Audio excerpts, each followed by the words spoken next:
It's easy to communicate, sustainability when you've experienced it. And for me, I've been in different markets. I've been in Buffalo, which is a very different kind of a market. It's a blue collar town that was heavily relying upon steel. My father worked for Bethlehem Steel. They went through transitions back in the late 70s, early 80s, and Buffalo's had its challenges ever since then.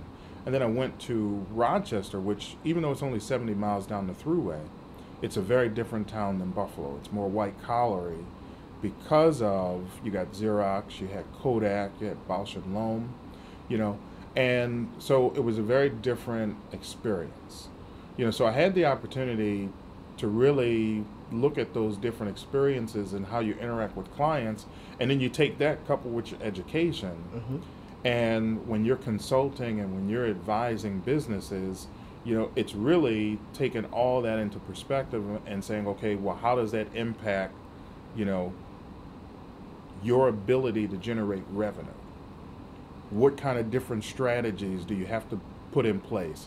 How do you diversify your revenue sources so that, some businesses in Buffalo weren't prepared for when the steel mills, you know, went through their shutdown phase.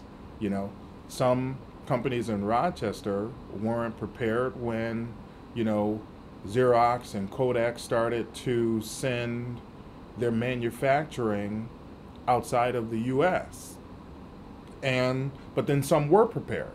And then what you really do is you understand how some prepared and how some didn't prepare, and then you can advise and you can consult based upon all of what you've seen and then how you've seen. I think the value that, bankers bring to the table or should bring to the table is, why have some businesses been successful? And when you're looking at me and you're really looking at my business, what is it that I may not be doing that could result in me being more successful and vice versa?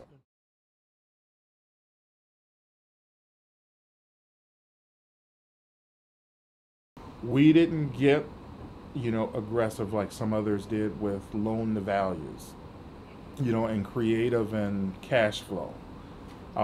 We stuck to the core fundamentals of commercial lending. And, and not to say that we're immune, because everybody is impacted by the recession that we're in, but we're performing better than our peers are.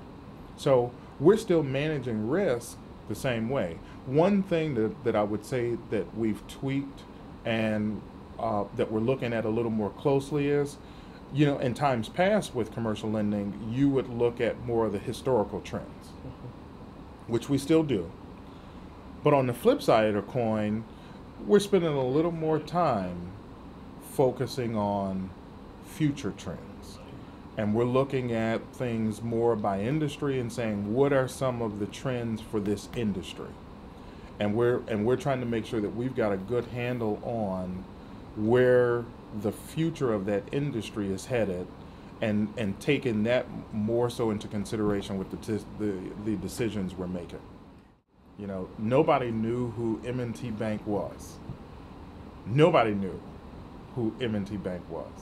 And, there was a study that was done prior to us entering into this market, and there was little to no brand recognition. And then subsequently, after putting our name on the stadium, there was another survey that was done after that. And the percentage of individuals who recognized M&T's brand increased dramatically. So that alone was huge. So what we focused on since then is getting our name on the stadium was one thing.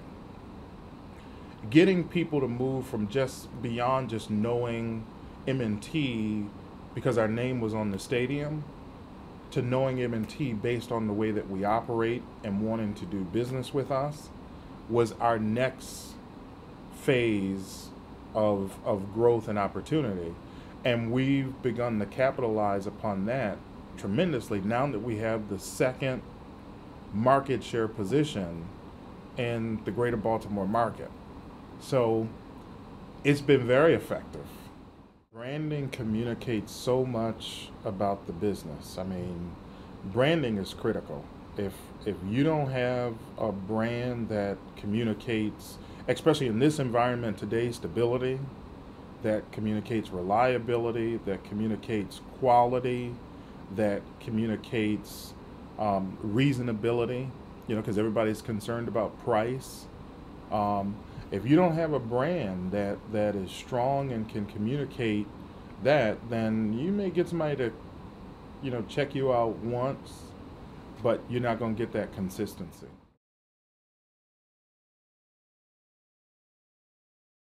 Baltimore had the foresight, Baltimore had the will, um, the desire to really turn a challenging situation around and work it to their advantage. Baltimore took the harbor and leveraged that asset, whereas a place like Buffalo hasn't been able to achieve what Baltimore has done with the harbor, and then the development that's spun from the success of the harbor.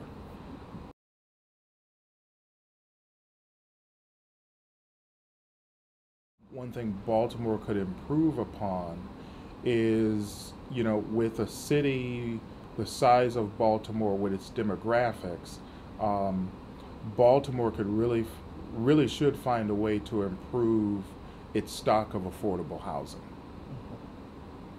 The stock of affordable housing in a urban core like Baltimore is one area that, if you're going to stabilize this area, there's got to be a greater focus on affordability when it comes to home ownership. Home ownership for many Baltimore City residents is just so out of reach. And that creates so many of the other ills that you deal with your neighborhoods and your communities. Home ownership is the key to stability, irregardless of whether you're black, white, green, yellow, doesn't matter. Home ownership stabilizes communities. And that is really what's going to help Baltimore if they can ever get their arms around affordable home ownership. And the neighborhood that I grew up in, the folks had a vested interest in the neighborhood looking nice and the neighborhood being tidy. And it wasn't like it was well to do and everybody, just had all this money, but people, that was their asset. They cared. Um, and because they cared, they had an interest in the neighborhood. So we had block club parties, and you had you remember the tires, and people would take the tires, and then they would do this whole neighborhood thing at the spring of every year, and they would do the flower planters, and man, and it beautified the neighborhood. Now the difference is going back, 20, 5 years later, and really seeing what happened to this neighborhood was people have no vested interest. When you own it, you have a vested interest. And I will not forget this one lady, and it impacted me so much that I stopped. And my mother had told me that this one lady who's lived in the neighborhood for years was still there. And she said, "Carl, you're not going to believe it." She said, "But every morning she gets up with her plastic bag and her little, I don't know what you call those little things where you can, you pick up the garbage and you put it in the bag." And she said, "Carl, every morning she gets up and she walks the entire block from side to side, and she goes and she picks up the trash on the ground." She said, "But here's what's happening." She said she's been doing it so long until even the people who live there, and maybe they're just renting, they're more conscious about littering.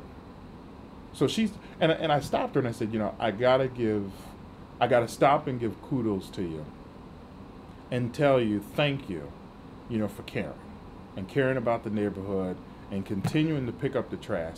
And she said, you know what? She said, for the most part, she said, the people who are throwing the trash out are the people who are just driving through and they're just throwing their trash out the window. She said, but for the most part, the people who live here, they see me doing this now, and they think twice about just dropping their trash on the ground. So what it does is, people have a vested interest, and that vested interest has a mental impact on them. That's hard to explain, but even in my own neighborhood, and I live in a suburban neighborhood, it's a new community, a new development, and people still drive through and they throw stuff. But I'm going to tell you one thing, I'll be leaving in the morning, and if I see a can sitting on the ground, do you think I leave it there? Absolutely not.